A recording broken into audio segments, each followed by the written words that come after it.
Hello everyone, welcome to Yashu's kitchen. ముందుగా మనకు కావాల్సిన వెజిటేబుల్స్ అన్నీ కట్ చేసుకొని పక్కన పెట్టుకోవాలి. వాటితో పాటు ఒక ఆనియన్, ఒక టొమాటో కూడా కట్ చేసుకొని పక్కన పెట్టుకోవాలి. తర్వాత ఒక చిన్న టీ గ్లాస్ నిండా కందిపప్పును తీసుకొని ఒక 4-5 విజిల్స్ వచ్చే వరకు కుక్కర్లో ఉడికించుకొని పక్కన పెట్టుకోవాలి. తర్వాత ఒక 2 టేబుల్ స్పూన్స్ ఆయిల్లో కొన్ని ఆవాలు, మెంతులు వేసుకొని అవి చిటపట్లాడాక కొంచెం కరివేపాకు, అలాగే కొంచెం కట్ చేసి పెట్టుకుని ఆనియన్స్ని వేసుకోవాలి.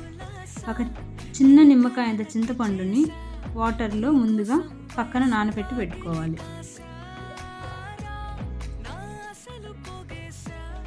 ఇలా పెట్టుకున్న తర్వాత ఆనియన్స్ని బాగా వేగాక అందులో కట్ చేసి పెట్టుకున్న టొమాటోలను వేసుకోవాలి.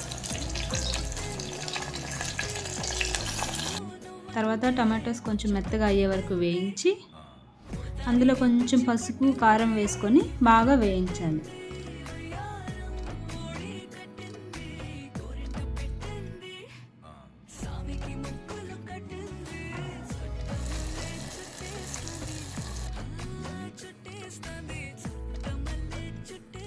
ఆ తర్వాత మనం కట్ చేసి పెట్టుకున్న వెజిటేబుల్స్ అన్నీ ఒకదాని తర్వాత ఒకటి వేసి కారం బాగా పట్టేలాగా కలుపుకోవాలి.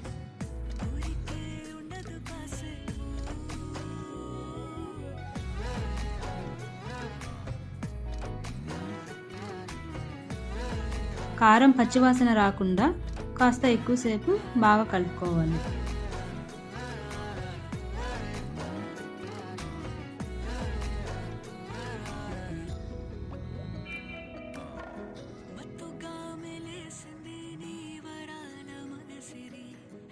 ముందుగా నానబెట్టుకున్న చింతపండును బాగా కలిపి చింతపండు రసాన్ని ఈ కర్రీలో వేసుకోవాలి.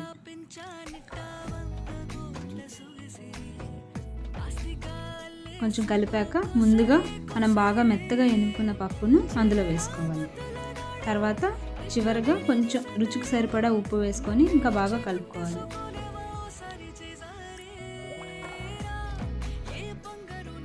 కావాలంటే కొంచెం వాటర్ కూడా యాడ్ చేసుకోవచ్చు. తర్వాత చివరిగా కొంచెం సాంబార్ పొడి వేసుకొని బాగా ఉడికించుకోవాలి.